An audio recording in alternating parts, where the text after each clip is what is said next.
चिड़िया ने अपने खेत में भिंडी, तोरी, करेला, खीरे, टमाटर, तरह तरह की सब्जियां बो रखी थी। अब वो तैयार होने ही वाली थी। चिड़िया के पड़ोस में कौवों का परिवार रहता था। एक दिन गोरी से दीदी, क्या घर में कुछ खाने को है? मुझे बहुत भूख लगी है। छोटी, तेरे जीजाजी कुछ काम धंधा तो करते नहीं है, घर में खाने को कहाँ से आएगा? तू एक काम कर, बाहर जा, कुछ ढूंढ के खा ले। गौरी की बहन फिर चिड़िया के खेत में चली जाती है, जहाँ उसकी सब्जियां पककर तैयार थी। पक्के पक्के लाल टमाटर और खीरे। ये खेत तो बहुत अच्छा है, यहाँ तो सब कुछ है मेरा पेट भरने के लिए। फिर गौरी की बहन चिड़िया के खेत से टमाटर खाने लगती है और फिर खीरे। तभी वहाँ पर चिड़िया आ जाती है। कौन हो तुम, और मुझे देखकर तुमने मुंह क्यों फेर लिया? मैं गौरी की बहन हूँ, यहाँ टमाटर खाने आई थी। और ये मेरे टमाटर क्यों फेंके तोड़ तोड़ कर तुमने? अब भाग जाओ यहाँ से, तुमने खा लिया टमाटर, मेरी सब्जी बर्बाद ना करो। मैं खाऊंगी टमाटर और खाऊंगी, नहीं तो मैं गौरी को बता दूंगी मैं गौरी की बहन हूँ। भाग जाओ, तुम्हारा जैसे दिल करे वैसे बताना, नहीं तो एक लगाऊंगी। फिर गौरी कवि की बहन गुस्से में घर जाती है और गौरी को सब कुछ बताती है।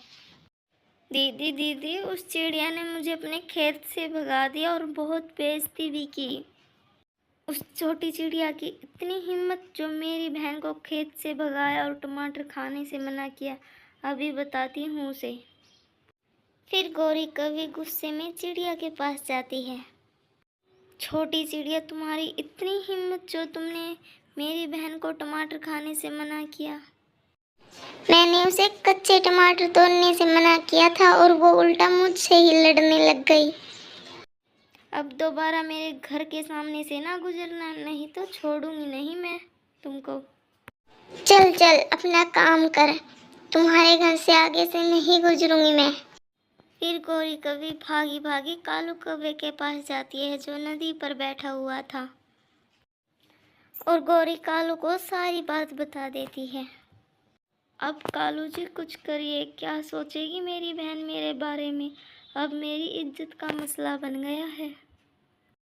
ना रहेगा चिड़िया का खेत, ना रहेगी सब्जी।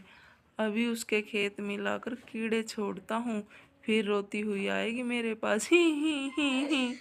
कालू पहाड़ों पर जाता है और झाड़ियों से छोटे छोटे कीड़े इकट्ठे करने लगता है।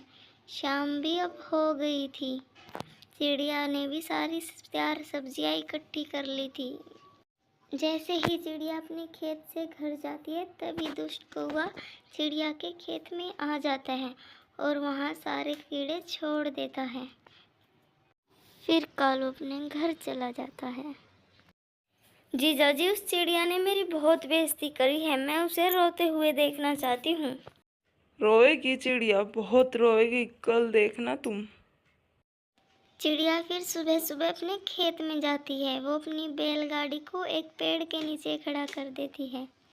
हाय, मैं मर गई, रातों रात मेरी सब्जियों पर तो कीड़ों ने हमला कर दिया, मेरी सारी मेहनत खराब कर दी।